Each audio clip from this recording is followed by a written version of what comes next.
The snow was thigh-high and biting, the kind of cold that steals the breath from your lungs and the hope from your chest. She was 6 months pregnant, stripped of her home, her title, and her late husband's protection. When the heavy oak doors of Waverley Manor finally groaned open, she expected a servant. Instead, she found the Duke himself. He took one look at her frozen, swollen silhouette, and all the blood left his face. The winter of 1814 did not care about bloodlines. It did not care about grief or propriety or the frantic, fluttering kicks of a 6-month unborn child. It only knew how to freeze. Edith dragged her boots through the drifts. The snow was a blinding, bruised purple in the twilight. Her woolen skirts, soaked up to the knees, felt like iron weights chained to her hips. With every step, a dull, scraping ache radiated through her lower back. She paused, leaning heavily against the frozen bark of a dead elm tree, and forced air into her burning lungs. She looked back. The tracks she left behind were already filling with fresh powder, erasing the fact that she had ever been there. Just 2 hours ago, she had been sitting in the warmth of the Somerset parlour. She had been mourning James. He had been dead exactly 1 week.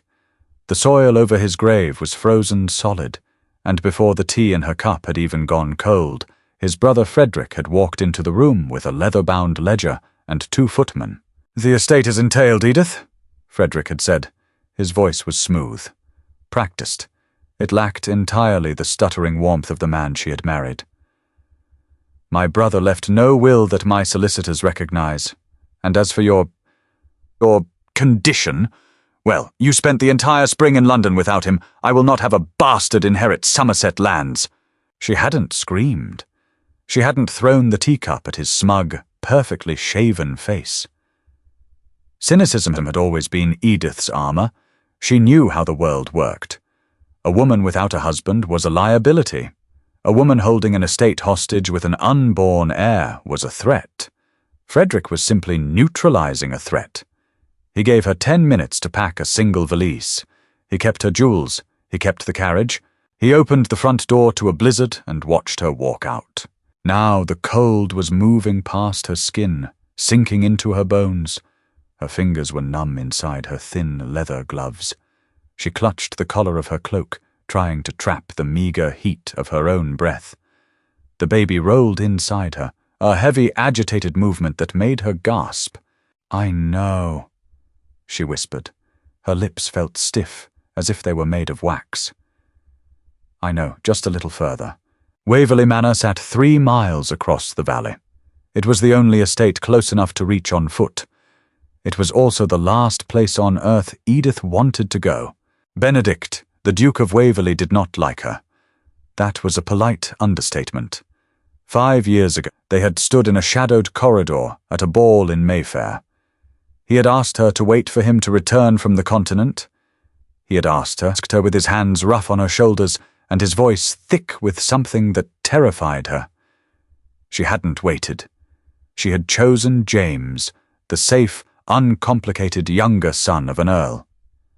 Benedict had returned from Vienna a year later, looked at her wedding ring, and had never spoken a word to her again. But pride was a luxury for the warm.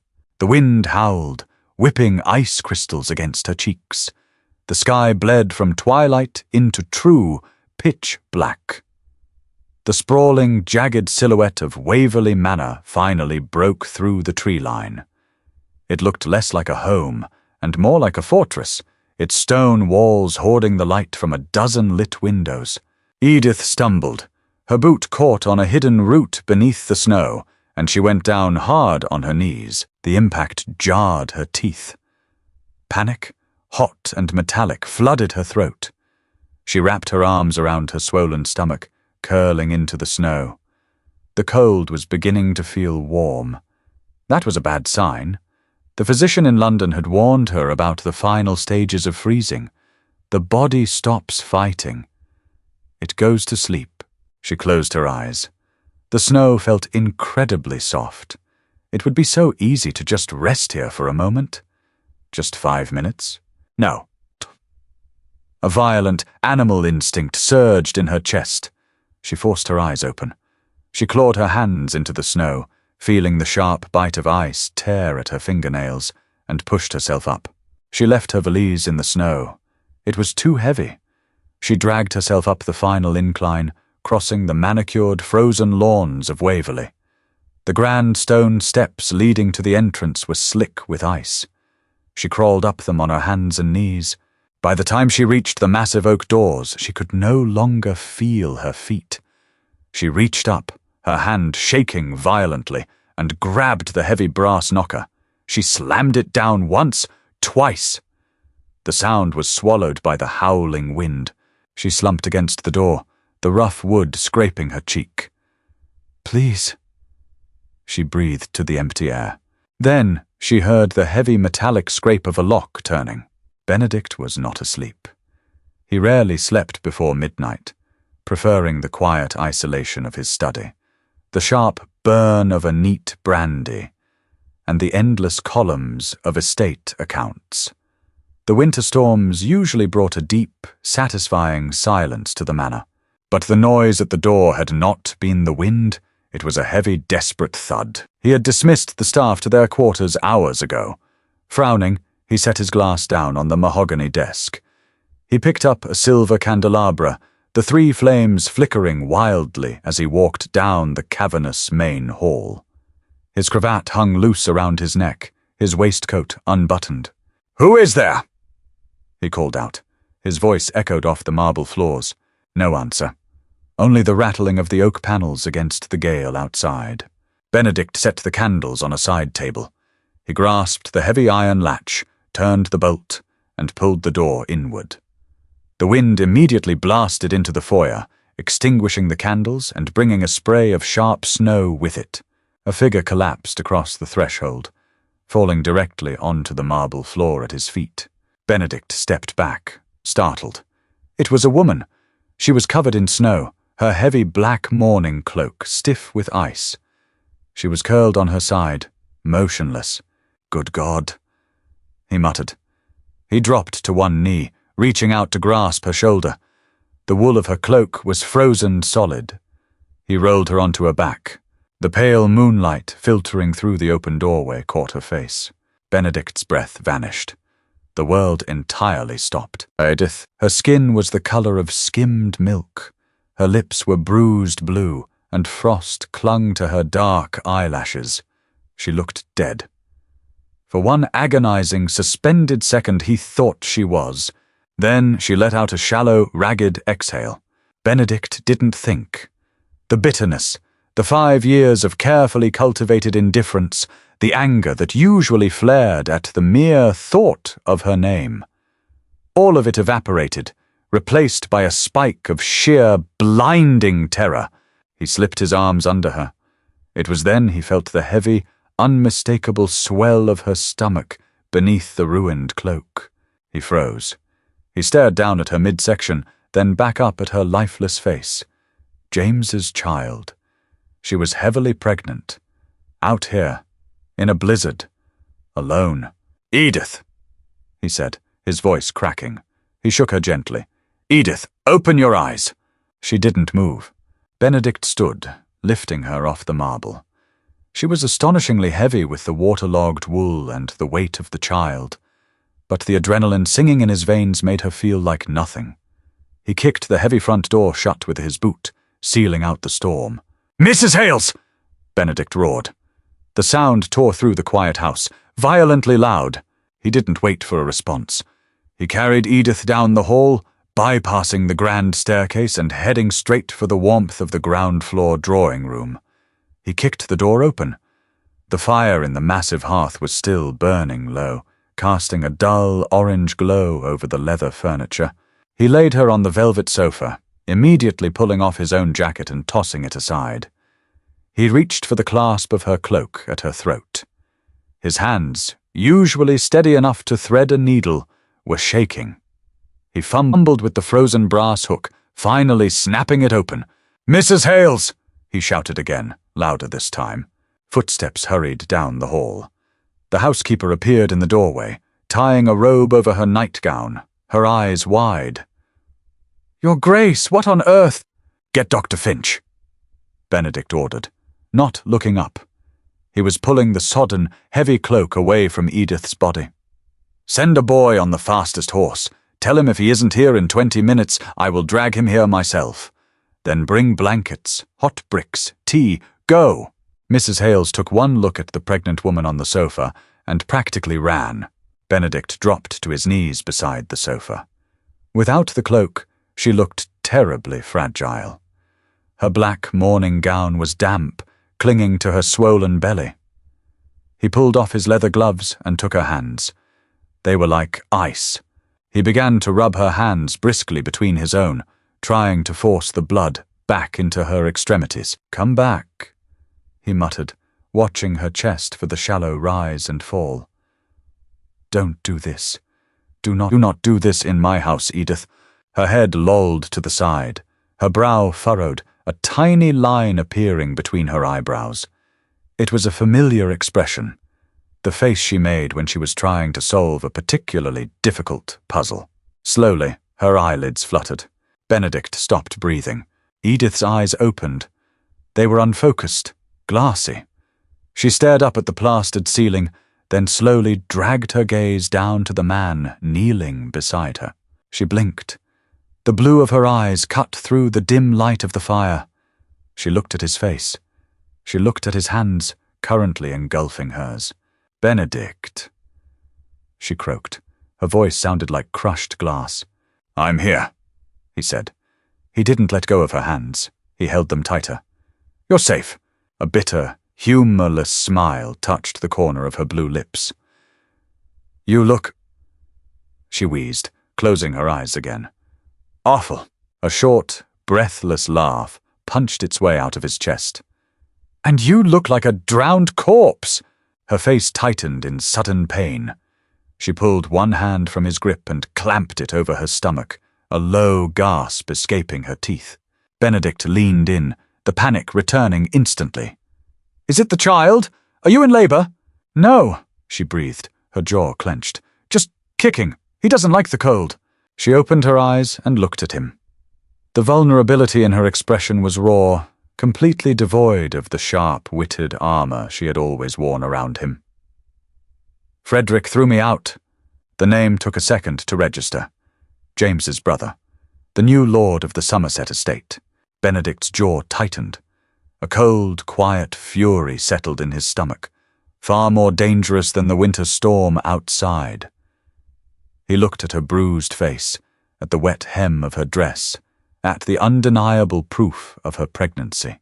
"He turned you out," Benedict repeated, his voice dangerously soft. "He said—" Edith shivered violently, her teeth beginning to chatter as the heat of the room finally penetrated her frozen skin. "He said my child was a bastard. Took the house." Benedict slowly let go of her hand. He stood up. He walked to the hearth, picked up the heavy iron poker, and viciously stabbed at the dying logs until flames roared up the chimney. He wanted to kill Frederick Somerset. The desire was so sudden, so absolute, that it frightened him. Mrs. Hales bustled into the room, followed by two terrified-looking maids carrying piles of wool blankets and wrapped hot stones. "The boy has gone for the doctor, Your Grace," Mrs. Hales said, rushing to the sofa. She took one look at Edith's wet dress. "We need to get her out of these wet things immediately. Sir, if you would wait outside." Benedict looked at Edith. She was watching him, her eyes heavy, the exhaustion finally pulling her under. "I will be right outside," he said. He didn't know if he was speaking to the housekeeper or to her. He stepped into the cold hallway and pulled the door shut. He leaned against the wood, closed his eyes, and listened to the wind tear at the stone walls of his house. Dr. Finch arrived 40 minutes later, looking half-frozen himself, clutching his black leather bag as if it were a shield. He spent nearly an hour in the guest bedroom, where Mrs. Hales had relocated Edith. Benedict spent that hour pacing the carpet of the upstairs corridor, wearing a groove into the Persian rug. When the bedroom door finally opened, Finch stepped out, wiping his hands on a towel. He looked grim, but not panicked. "Well?" Benedict demanded, stopping in his tracks. Finch sighed, adjusting his wire-rimmed spectacles. "She has severe frostnip on her extremities, Your Grace. We managed to raise her core temperature before hypothermia set in deeply. She will have pain in her hands and feet for a few days as the tissues recover. And the child. The child is strong. Heartbeat is steady. The trauma of the cold and the exertion could have induced early labor, but so far, there are no signs of it. She is exhausted. Malnourished, frankly, for a woman in her third trimester. Grief, I imagine." Finch looked at Benedict curiously. "She is the late Lord Somerset's widow, is she not?" "She is. And she walked here from the Somerset estate?" "She did." Finch shook his head in quiet disbelief. "It is a miracle she didn't collapse in the woods. I have left a sleeping draught with Mrs. Hales. She should rest. I will return in the morning." "Thank you, Doctor." Benedict waited until the physician's footsteps faded down the stairs. He looked at the closed bedroom door. He knew he should walk away.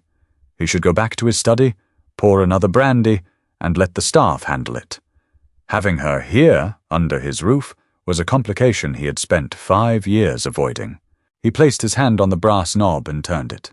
The room was dim, lit only by the low fire in the grate and a single candle on the bedside table. The air smelled of lavender and the sharp, medicinal tang of camphor. Edith was propped up against a mountain of pillows.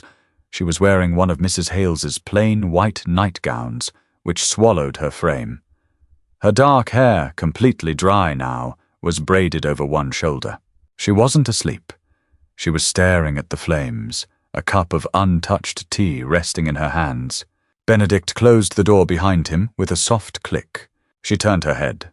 Her face was still unnaturally pale, but the bruised blue had left her lips. She watched him approach the bed, her expression unreadable. He pulled a wooden chair from the vanity and set it near the bed. He sat down, leaning his elbows on his knees, clasping his hands together. For a long moment, neither of them spoke. The history between them was too heavy, a physical weight in the room. It was composed of 1,000 unspoken accusations. "Why didn't you wait? Why didn't you write? Why did you come here? You should be asleep," Benedict finally said. "If I close my eyes, I feel like I'm back in the snow," she replied. Her voice was stronger now, though still raspy. "Finch says the baby is unharmed." Edith looked down at the teacup. Her fingers traced the porcelain rim. "He kicks when I drink anything warm. He's furious with me right now." Benedict swallowed hard. "I'm guessing," she said softly. "James wanted a boy." The name sat between them like a dropped plate. Benedict's jaw ticked, but he kept his voice ruthlessly neutral. "I was sorry to hear of his passing. The fever was sudden, I'm told." "It took him in 4 days," Edith said, her eyes devoid of tears. She had cried all she could in the past week. "He was fine on Tuesday. On Saturday they were nailing the coffin shut." Benedict watched her. He looked for the desperate grief of a shattered widow, but he only saw exhaustion, a deep cynical fatigue, and Frederick stepped in before the dirt was settled. Benedict stated, "James was careless with paperwork," Edith said flatly. "He always meant to draw up a formal will explicitly naming the unborn child as his heir, but he thought we had time. We were young. When he died, the solicitors looked at the entailed estate, looked at Frederick, and looked at my belly. Frederick convinced them the child couldn't possibly be James's. Why?" Edith let out a dry, bitter laugh. "Because James and I slept in separate wings of the house. Because I spent the social season in London while he stayed in the country. Because we were polite roommates, Benedict, not star-crossed lovers." She looked up, meeting his eyes directly. "And Frederick knows exactly what society thinks of a woman left unattended in Mayfair." Benedict held her gaze. He knew exactly what she was doing. She was laying the ugly truth out on the table before he could guess at it. "Is it his?" Benedict asked quietly. Edith didn't flinch. "Yes, it is James's. Not that it matters now. Frederick has the house, the money, and the title. He controls the narrative. I am a disgraced widow who tried to pass a bastard off as a Somerset. She leaned her head back against the pillows, closing her eyes. I didn't come here to ask for your charity, Benedict. I just couldn't walk any further. I will leave tomorrow. Don't be an idiot, Benedict snapped. Her eyes flew open in surprise. You nearly froze to death on my doorstep, he said, his voice rising, the carefully maintained control beginning to fracture. You have no money. You have no carriage. You are carrying a child. Where exactly do you plan to go? The local inn? I will write to my cousin in Bath. You will stay exactly where you are. Benedict interrupted, standing up. The chair scraped loudly against the floorboards. You will stay in this house until you deliver. Edith stared at him. The cynic in her immediately looked for the trap. Why? You despise me! Benedict stopped. He looked at her, truly looked at her, at the stubborn set of her jaw, at the way she guarded herself against a world that had just thrown her out into the ice. He didn't despise her. He had tried to for 5 years. But when he opened that door and saw her lying in the snow, he realized the terrifying truth. The anger he had carried for half a decade wasn't hate. It was just a wound that had never stopped bleeding. Because, Benedict said slowly, his voice dropping to a harsh whisper, unlike Frederick Somerset, I do not murder women and children in the snow. And because, despite your terrible judgment in husbands, I am not going to let you face this alone. He turned away before she could see the crack in his composure. Drink your tea, Edith, he said, walking towards the door. I will speak with my solicitors in the morning. We are going to take Frederick Somerset apart. The winter tightened its grip on the valley, turning the roads to glass and isolating Waverley Manor from the rest of the world. Inside, the temperature was a different matter. 3 days after she arrived, Edith was finally allowed out of bed. Her toes still burned with a sharp, prickling agony when she walked, and her fingertips were wrapped in linen, but she refused to remain a captive to the mattress. She dressed in a dark grey woolen gown borrowed from one of the taller maids. Her own morning dress had been ruined by the snow, and slowly made her way down the grand staircase. She found Benedict in his study. The room smelled intensely of leather, ink, and dried orange peels. He was not alone. A sharp-featured man in a tailored black coat sat across from the desk, a stack of vellum documents spread before him. Both men looked up as Edith gripped the doorframe. I told you to send for me when Mr. Abernathy arrived, Edith said. Her voice was flat, carrying no apology for the interruption. Benedict set his pen down. He looked at her wrapped hands, a muscle twitching in his jaw, before meeting her eyes. You should be resting. The legal intricacies of an entailed estate are exhausting enough without a bruised spine. It is my estate, Edith replied. She walked into the room, masking the limp the frost nip had given her. And, my child, I will not have my survival negotiated behind my back. Not again. Mr. Abernathy, Benedict's notoriously ruthless solicitor, cleared his throat. He looked at Edith with a mixture of professional detachment and mild respect. Please, madam, sit. His Grace and I were just discussing the sheer lack of parchment left by your late husband. Benedict pulled a heavy leather wingback chair closer to the fire for her. She sank into it, grateful for the heat. Frederick possesses the land, the house, and the title, Abernathy began, tapping a gold-rimmed monocle against his palm. Under standard law, without a will explicitly providing for an unborn heir, the brother inherits. Frederick's claims that the child is a bastard is legally irrelevant right now. It is merely a social weapon to ensure no one supports your counterclaim. He wants you isolated, penniless. He assumed you would vanish into obscurity or die of exposure. He nearly got his wish, Edith said dryly. But you are here, Benedict said. His voice was low, vibrating with a dark, kinetic energy. and we are going to make him deeply regret that oversight." Edith looked at him.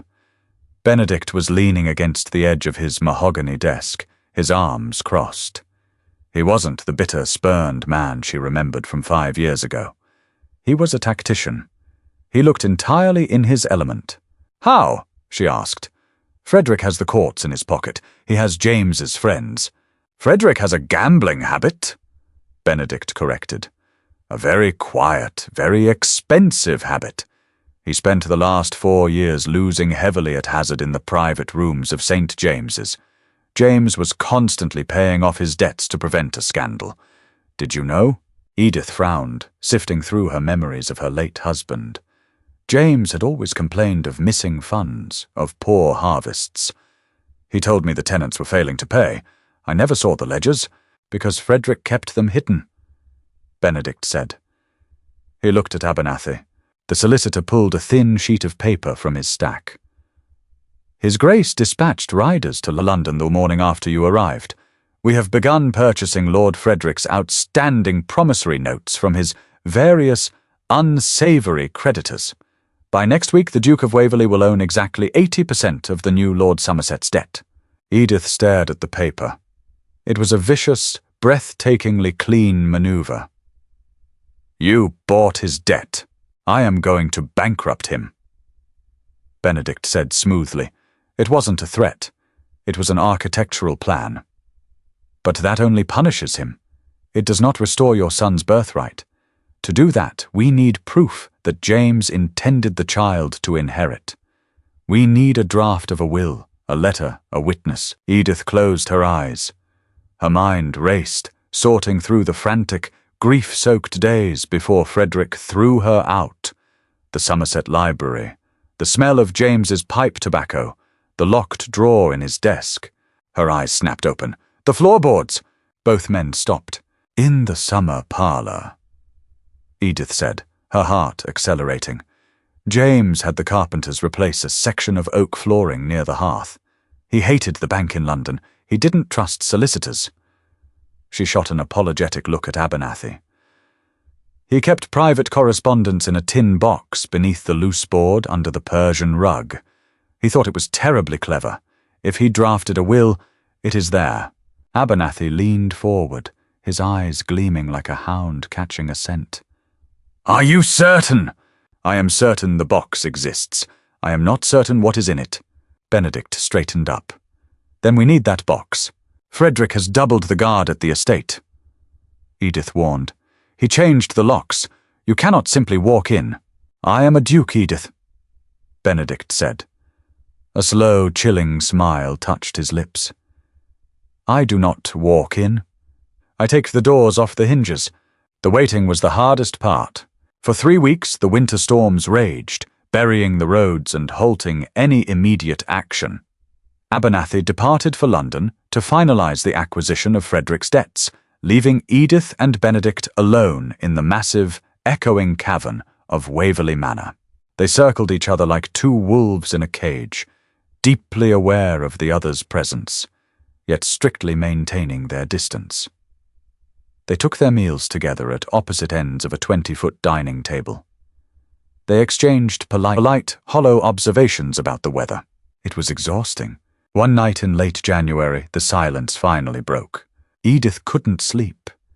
The child was pressing heavily against her ribs, making every breath a conscious effort. She wrapped a thick cashmere shawl over her nightgown, lit a single candle, and descended the stairs toward the library. She only wanted a book, something dry and historical to bore her mind into submission. She pushed the heavy oak doors open and stopped. Benedict was sitting in a leather armchair by the fire. He was wearing an open-collared linen shirt, his sleeves rolled up to the elbows, revealing a jagged white scar on his forearm. A half-empty decanter of amber liquid sat on the table beside him. He wasn't reading. He was staring into the flames. "I apologize," Edith said, taking a step back. "I thought the room was empty." "It's large enough for 2. Benedict said, not looking away from the fire. His voice was slightly slurred, rough around the edges. Edith hesitated. The smart thing would be to turn around and go back to the safety of her room, but she was tired of being smart. Smart had gotten her thrown out into the snow. She walked in, setting her candle down, and took the chair opposite him. She pulled her shawl tighter against the draught. The silence stretched. The grandfather clock in the corner ticked, a steady rhythmic pulse. Why James? The question hit the air like a dropped anvil. Benedict finally turned his head. His dark eyes were fixed on her, stripped of the polite distance he had maintained for weeks. The alcohol had eroded his defenses, leaving only the raw, bleeding curiosity beneath. Edith went very still. Her hands moved instinctively to rest on her stomach. "You know why?" "No, I don't," Benedict said softly. He leaned forward, resting his elbows on his knees. 5 years ago we stood in the gardens at Lord Bellingham's estate. I asked you to wait for me. I told you I was returning to the continent, but I would be back before the first snow. You looked me in the eye and said yes. Edith swallowed the lump forming in her throat. The memory was agonizingly clear. The smell of night-blooming jasmine, the heat of his hands through her silk gloves, the absolute terror in her chest. "I came back in November," Benedict continued, his voice dropping to a harsh whisper. "I had the ring in my pocket, and I found you standing at the altar in St. George's, vowing your life to a man who couldn't even manage his own ledgers. Why, Edith?" She looked at the fire. The flames blurred as unshed tears finally pricked her eyes. "Because you were dangerous, Benedict." He let out a short, bitter laugh. "Dangerous? I loved you."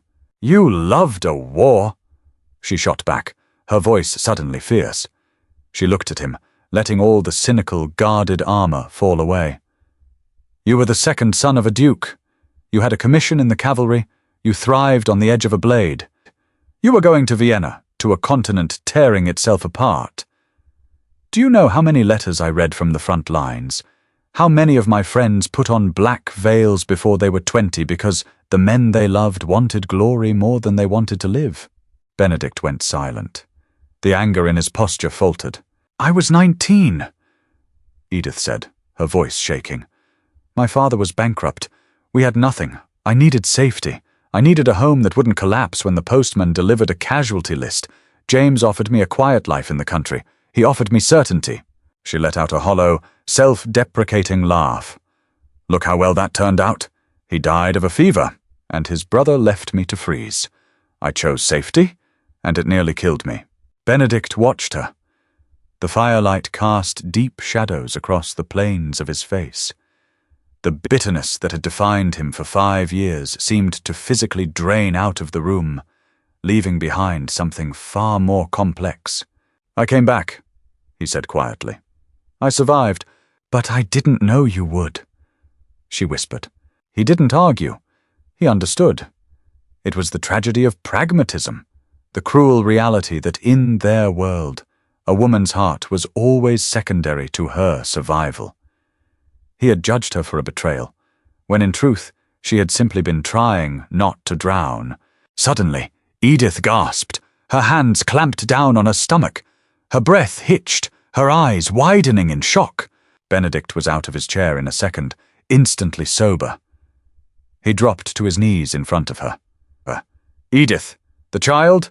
He's shifting," she breathed, wincing. "He's pressing right against my spine. What do I do? Should I wake Finch?" "No," she said, managing a breathless laugh at the sheer panic on his face. "No, he just needs to move. Here." Without thinking, she grabbed Benedict's large, warm hand and pressed it flat against the side of her swollen abdomen. Benedict froze. Beneath the layers of cashmere and linen, he felt it. A distinct, powerful roll, followed by a sharp kick directly against his palm. The sheer force of life radiating from her stomach was staggering. His breath caught. He looked down at his hand, then up at Edith. Her face was flushed, her blue eyes soft in the firelight. The walls between them had completely collapsed. "He is strong," Benedict whispered, his thumb unconsciously stroking the fabric over her stomach. "He is stubborn," Edith corrected softly. "He gets that from his mother." Benedict's eyes met hers. The air in the library suddenly felt too thick to breathe. The animosity was gone, replaced by a deep, terrifying pull that had nothing to do with the past, and everything to do with the fact that he was kneeling before her in the firelight, and he never wanted to stand up. He slowly pulled his hand away, the loss of contact leaving his palm cold. "We are going to get your house back, Edith," he said, his voice a low vow. "I swear it."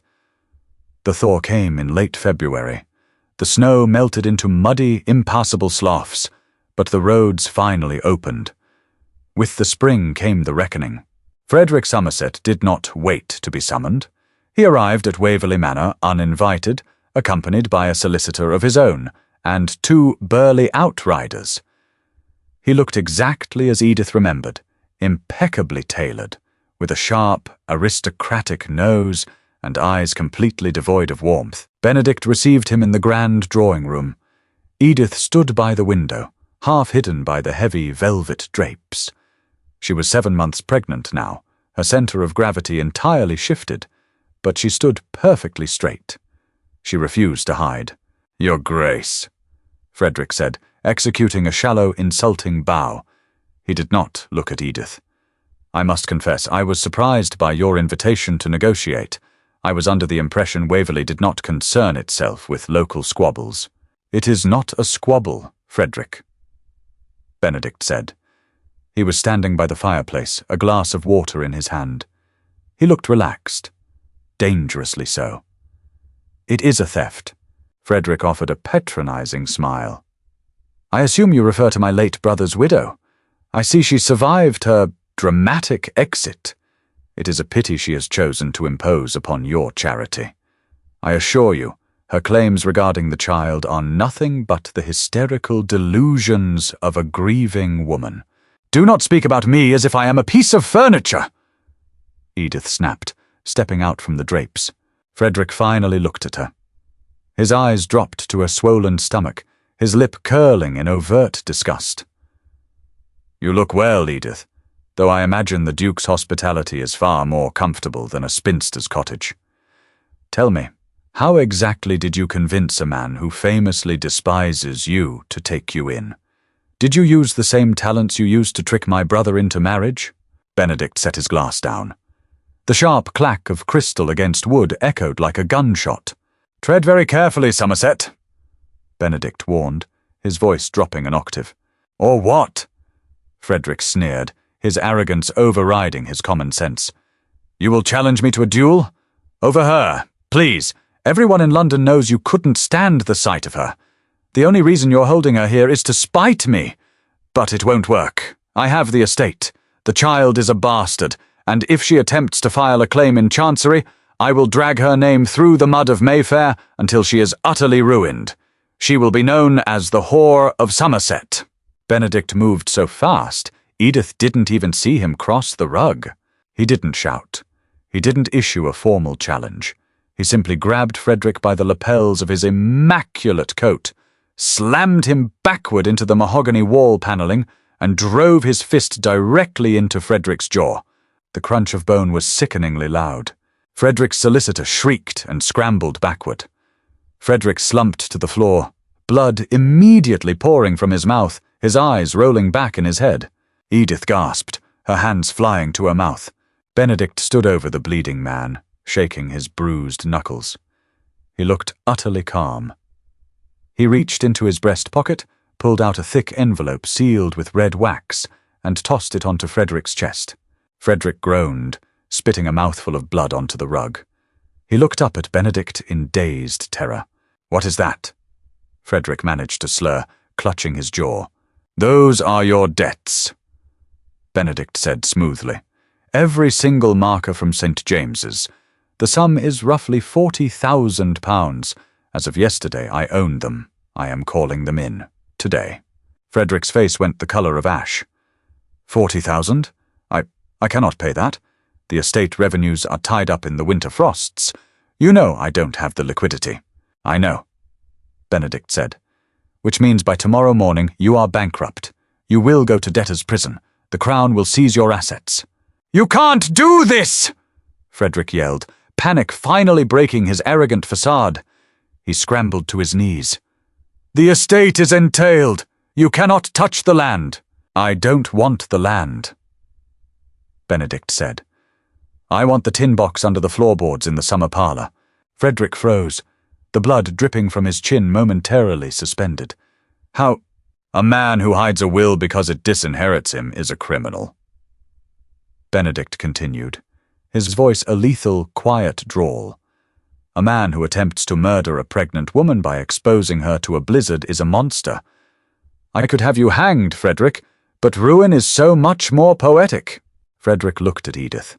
The hatred in his eyes was eclipsed entirely by fear. He was beaten. He knew it. "Take your solicitor and get out of my house," Benedict ordered. "You have 24 hours to deliver the box to Mr. Abernathy in London. If the seal is broken, or if the document is missing, I will ruin you so thoroughly you will beg to be sent to Botany Bay. Do you understand me?" Frederick didn't answer. He dragged himself to his feet, leaning heavily on his trembling solicitor, and staggered out of the room. The heavy doors clicked shut, leaving a ringing silence in their wake. Benedict took a slow, deep breath. He pulled a handkerchief from his pocket and wrapped it around his bleeding knuckles. He turned to look at Edith. She was staring at him, her chest heaving. She felt a feral, terrifying thrill coursing through her veins. She had expected a legal battle. She hadn't expected a massacre. "He will give Abernathy the box," Benedict said quietly, misinterpreting her silence for shock. "He is a coward. Cowards always choose self-preservation." "You bought £40,000 of debt," Edith said, her voice shaking. "Benedict, that is a fortune." "It is a business expense." "Why?" she demanded, taking a step toward him. "Why go to such lengths? You have protected me, you have housed me, and now you have practically bought my late husband's estate back for me. Why?" Benedict looked at her. The midday sun streamed through the windows, catching the dark blue of her dress, the defiant tilt of her chin, and the undeniable fullness of her pregnancy. He closed the distance between them. He stopped mere inches away, close enough for her to smell the faint metallic scent of blood on his hands and the cedarwood of his soap. "Because I told you 5 years ago that I loved you," Benedict said. His voice was ragged, stripped of all pretense. "And unlike you, Edith, I meant it. I never stopped." Edith stopped breathing. Frederick was right about one thing, Benedict continued, his eyes locked onto hers. "If you go back to Somerset alone, society will tear you apart. A widow living alone with a newborn, having usurped her brother-in-law. They will isolate you. They will whisper about the child's legitimacy until the day he dies." "I don't care about their whispers," Edith said fiercely. "I do," Benedict countered. He reached out, his unwrapped hand gently tracing the curve of her jaw. His touch was burning hot. "I care because I refuse to let anyone look at you with anything less than absolute respect. Which is why you are not going back to Somerset." Edith's brow furrowed in confusion. "But the will, the estate is mine. The estate will be held in trust for your son," Benedict said. He stepped closer, crowding her space, his gaze entirely focused, entirely consuming. "You are going to stay here, as my Duchess." The room tilted. Edith stared at him, trying to comprehend the sheer audacity of what he was saying. "You cannot be serious. Benedict, I am carrying another man's child. A child I will raise as my own," Benedict said without a second of hesitation. "A child will know that his mother is the most fiercely resilient woman in England. Marry me, Edith. People will think the worst," she whispered, her heart hammering against her ribs like a trapped bird. "They will say we conspired against James. Let them say what they want," Benedict murmured. He leaned down, his forehead resting lightly against hers. The physical contact was electric, grounding her instantly. I am a duke. You are my wife. Let them try to whisper over the sound of me breaking their jaws." Edith let out a wet, choked laugh. The cynicism she had worn like armor for so long finally cracked, shattering completely. She closed her eyes and leaned into him, letting him take her weight. For the first time since the snow began to fall, she felt warm. "Yes," she breathed into the quiet room. "Yes, Benedict."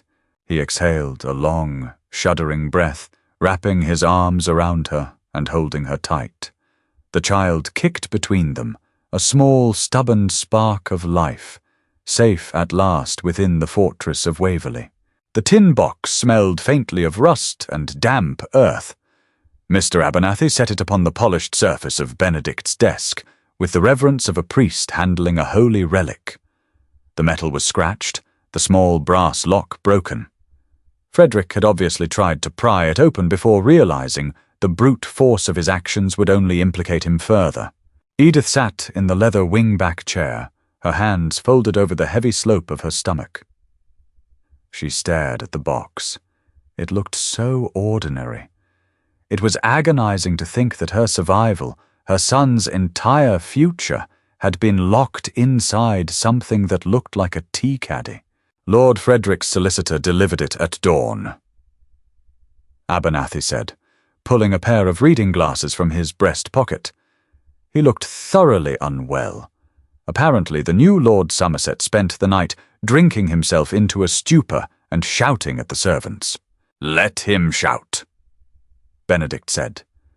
He stood by the window, the morning light cutting harsh angles across his face. "Open it, Abernathy." The solicitor lifted the lid. He carefully extracted a small stack of letters, a withered sprig of dried lavender, and finally a thick folded piece of heavy vellum sealed with blue wax. James's seal. The rampant lion of the Somerset line. Abernathy broke the wax with a sharp snap that echoed in the quiet room.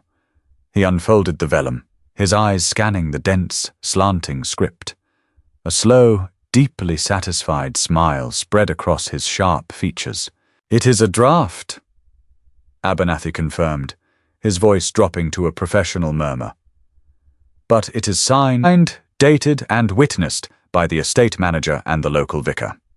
Legally binding in Chancery, he explicitly names the unborn child of his wife, Edith, as the sole heir to the unentailed properties, and requests the courts hold the entailed estate in trust should the child be male." Edith let out a breath she felt she had been holding since she walked out into the snow. She closed her eyes. The tension that had lived in her spine for months suddenly snapped, leaving her feeling weightless and incredibly tired. "He did it," she whispered.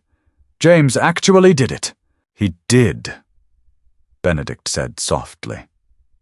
He crossed the room and placed a hand on her shoulder. His grip was warm, anchoring her. He looked at the solicitor. "File it immediately. Have the court strip Frederick of his stewardship. I want him out of that house by the end of the week. And the debts, Your Grace?" Abernathy asked, packing the vellum back into his leather satchel. "Keep them," Benedict replied smoothly. "Let them hang over his head like a guillotine. If he so much as breathes a word against the Duchess of Waverley in London, drop the blade."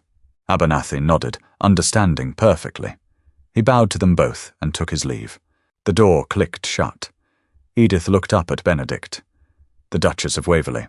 It has a certain ring to it," Benedict said. He moved around the desk and opened the top drawer. He pulled out a small, worn velvet box. "Though we have a minor logistical hurdle to clear first." He opened the box. Inside, resting on faded silk, was a ring. It was not a delicate, glittering diamond. It was a heavy band of dark, hammered gold, set with a single, deep blue sapphire. It looked ancient. It looked permanent. "My grandmother's," Benedict explained, watching her face. "I applied for a special license the morning after I broke Frederick's jaw. The Archbishop signed it yesterday. The vicar is waiting in the family chapel." Edith stared at the sapphire. Panic, a familiar, cynical reflex, flared briefly in her chest. Benedict, are you certain? You are giving up your bachelorhood, your reputation, your quiet life. Society will call you a fool for taking on another man's pregnant widow. Benedict reached down and gently took her left hand. The frost nip had completely healed, though her skin was still sensitive to the cold. He traced his thumb over her knuckles. "Let them," he said. The absolute certainty in his voice left no room for argument. "I have spent 5 years being the smartest, most cynical, most respected man in London, and I was miserable. I am done being smart, Edith. I want to be alive." He didn't ask again. He didn't need to. Edith stood up, the heavy weight of the child pulling her forward, and she let him lead her out of the study. The Waverley Chapel was small, built from rough-hewn grey stone and lit by dozens of beeswax candles.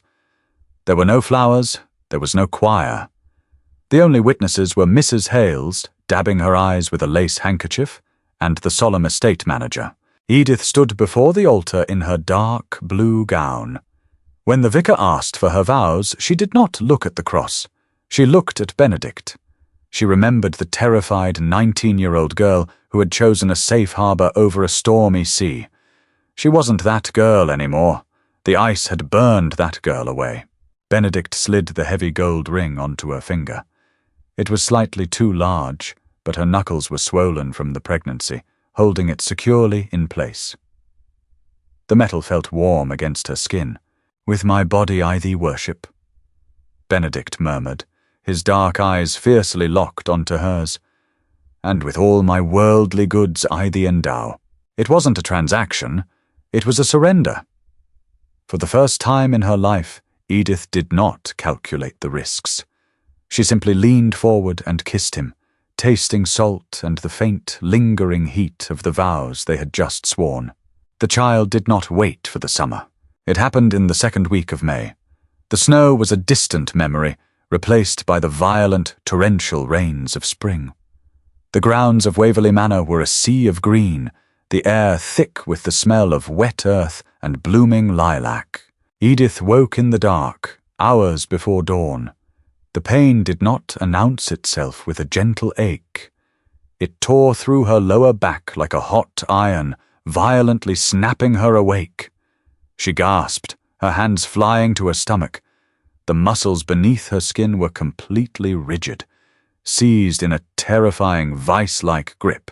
She tried to sit up, but a second wave hit, harder than the first. "Benedict," she choked out. He was awake instantly. The heavy oak bed frame shifted as he sat up, striking a match to light the bedside candle. He took one look at her pale, sweating face and threw the covers aside. "I'll get Hales, and the boy to ride for Finch," he said, pulling on his trousers and a loose linen shirt. His voice was remarkably steady, but she saw the slight tremor in his hands as he jammed his feet into his boots. "Don't leave," Edith managed to say, her fingers digging into the linen bedsheets. 2 minutes, he promised. "Breathe, Edith." The next 10 hours were a blur of agony, heat, and the unrelenting sound of the rain lashing against the window panes. Birth was not the sanitized, glowing miracle the poets wrote about. It was a visceral, bloody battlefield. Edith lay in the center of the massive 4-poster bed, drenched in sweat, her hair plastered to her skull. The pain was absolute. It stripped away her dignity, her cynicism, her ability to formulate a rational thought. It reduced her to an animal, gasping and thrashing against the sheets. Dr. Finch arrived just as the sun broke over the horizon, his black coat soaked from the storm. He immediately took charge, barking orders for hot water and clean linens to a frantic Mrs. Hales. Custom dictated that the Duke should wait in his study, smoking a cigar and drinking brandy until the screaming stopped. Benedict refused to leave the room. When Finch politely suggested His Grace might be more comfortable downstairs, Benedict simply pulled a wooden chair to the side of the bed, sat down, and took Edith's hand. He ignored the blood. He ignored the frantic, undignified reality of the room. He just held her. By noon, Edith's strength was failing. The contractions were coming in rapid, suffocating waves, giving her no time to drag air into her lungs. She squeezed Benedict's hand so hard she felt his bones grind together, but he never flinched. "I can't," she sobbed, tossing her head back against the sweat-soaked pillows. The room spun. Dark spots danced in her vision. "Benedict, I can't do it. It's too much." "You can," Benedict said. He leaned over her, his free hand brushing the damp hair from her forehead.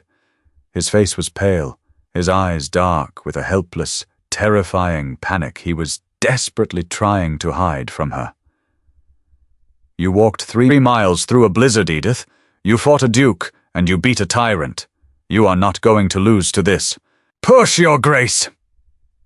Finch ordered from the foot of the bed, his voice sharp and urgent. "The child is crowning. I need you to push, now!" Edith let out a raw, guttural scream that tore at her throat. She closed her eyes, anchored entirely by the crushing grip of Benedict's hand, and threw every remaining ounce of her shattered strength into one final, agonizing effort. The pressure built to a catastrophic peak, completely blinding her. And then it broke. The physical relief was so sudden, so absolute, that Edith collapsed back into the pillows, gasping for air. The silence in the room was deafening, broken only by her ragged breathing and the harsh patter of rain on the glass. For 2 agonizing seconds, nothing happened. Then, a sound cut through the room. It started as a wet, stuttering cough and quickly escalated into a furious, ear-splitting wail. Edith opened her eyes. Tears, hot and fast, finally spilled over her cheeks. Finch let out a long, shaky exhale. He wrapped the thrashing, blood-slicked infant in a white linen towel. "A boy, Your Grace," he said, his face breaking into a relieved smile. "A very loud, very healthy boy." Finch quickly cleaned the child, checked his vitals, and walked around the bed. He did not hand the baby to Mrs. Hales. He held the bundle out to Benedict. Benedict froze. He looked at the screaming, red-faced infant, and then at Edith. She gave him a weak, exhausted nod. Slowly, carefully, Benedict reached out and took the child. His large hands easily cradled the tiny, fragile weight. He brought the baby closer to his chest. The infant abruptly stopped crying. He blinked his swollen eyes, letting out a small, huffing breath, and rooted his tiny face against the rough linen of Benedict's shirt. Benedict stared down at the boy. The cynical, untouchable Duke of Waverley, a man who destroyed his enemies with the stroke of a pen, looked entirely undone. A single tear escaped his eye, tracing a clean line down his shadowed cheek. He lowered himself onto the edge of the bed and leaned close to Edith, resting the baby in the crook of her arm. Edith looked down at her son. He had dark, wispy hair and a furious, scrunched little face. He was perfect. He was safe. "We need a name," Benedict whispered, his voice rough with emotion. Edith traced a trembling finger over the baby's velvet-soft cheek. She thought of the man who had given her this child, the man who had died too soon, and the man who had saved them both from the ice. "Edward," she said softly. "Edward James." Benedict smiled. He leaned down and kissed her forehead, then pressed a kiss to the crown of the baby's head. "Edward James," he repeated, "the new Earl of Somerset." Summer arrived at Waverley Manor with a heavy golden heat. The scandal in London had raged exactly as expected. The society papers had printed vicious, veiled cartoons. The matrons of Mayfair had clutched their pearls over the sheer audacity of the Duke of Waverley, marrying a pregnant widow less than a month after her husband's funeral. Benedict did not care. He ignored the letters, burned the gossip sheets, and quietly continued to systematically dismantle the remnants of Frederick's social standing. Frederick had fled to the continent, penniless and disgraced, leaving the Somerset estate firmly in the hands of the courts, waiting for young Edward to come of age. Edith sat on the stone terrace overlooking the sprawling southern gardens. The roses were in full bloom, a chaotic riot of crimson and white. She wore a light muslin dress, her feet propped up on a velvet stool. The physical toll of the winter and the birth had faded, leaving her feeling stronger than she had ever been in her life. The French doors opened behind her. Benedict stepped out into the sunlight. He had discarded his coat and cravat, looking relaxed and remarkably young. In his arms, completely engulfed by his large hands, was 3-month-old Edward. The baby was awake, chewing furiously on his own fist, his bright blue eyes tracking the movement of the leaves in the wind. Benedict walked over and sat in the iron chair beside her. He adjusted the baby on his knee, letting Edward grip his thick index finger. "Abernathy wrote from London," Benedict said, shielding the baby's face from the sun with his hand. "The trust is officially established. Somerset's revenues will be diverted to an account in Edward's name until his 21st birthday. Frederick cannot touch a single shilling." Edith reached out and brushed the dark hair from Edward's forehead. The baby let go of his fist and cooed at her. "And society?" she asked, her voice light. She no longer feared the answer. "They are finding new things to be outraged by," Benedict replied dismissively. "Though I received a letter from Lord Bellingham yesterday. He is hosting a shooting party in August. He explicitly invited the Duchess." Edith laughed, the sound bright and clear. "Are we going?" "Absolutely not," Benedict said, leaning back in his chair. "I have no desire to spend a week listening to men complain about their gout when I could be here." He looked at her. The dark, brooding shadows that used to haunt his eyes were completely gone. The anger was gone. In its place was a quiet, unshakable peace. "Are you happy, Edith?" he asked suddenly. The question was serious, completely devoid of his usual dry wit. Edith looked out over the gardens. She thought of the blinding, agonizing cold. She thought of the fear that had driven her to her knees in the snow, the absolute certainty that she was going to die alone. Then she looked at her husband, holding the son of another man with such fierce, protective devotion. She looked at the heavy gold ring on her finger. The cynic in her was dead.